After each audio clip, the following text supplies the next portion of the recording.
young man from a prominent Kentucky family, eager to serve in uniform, killed in action with Custer and the 7th Cavalry. A personal item of his, amazingly, found its way home from the battlefield. John Jordan Crittenden III comes from one of the most prominent and illustrious families in Kentucky during the 19th century. His grandfather has been the governor of Kentucky. His father, Thomas Leonidas Crittenden, is a major general who sees combat in numerous battles throughout the Western theater of the war. John Jordan Crittenden III grows up in the shadow of his family's distinguished legacy, and as he grows older, his father secures for him an appointment to West Point, but he soon flunks out. Not a very good start to upholding the family name. His father then secures for him a commission to be a second lieutenant with George Custer's 7th Cavalry out west. There is an effort underway to push the Lakota Sioux and the Northern Cheyenne onto reservations, so Custer and his forces move into south central Montana, convinced that if they can only pin down this Native American community that they've been chasing, they will be victorious.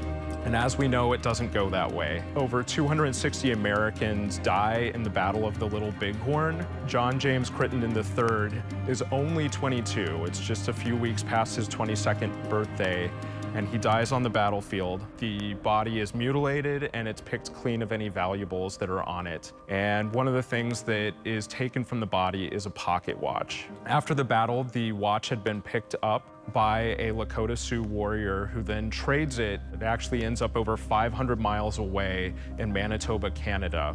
A man named E.W. Guizot actually purchases it, and one of the things he notices is that the watch is stamped Robert Roskell, Liverpool, and has a serial number. So he decides to write the watchmaker in England and finds that the watch was sold in 1850 to somebody named Crittenden. He actually embarks upon a pretty vigorous letter-writing campaign and even sends a letter to General William Tecumseh Sherman, who is the head of the U.S. Army.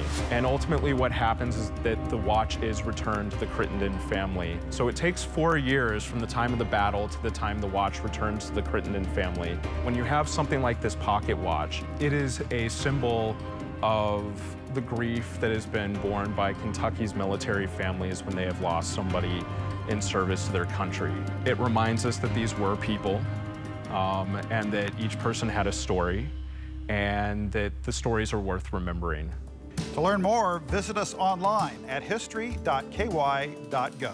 From the Kentucky History Center and Museums in downtown Frankfort, I'm Doug High.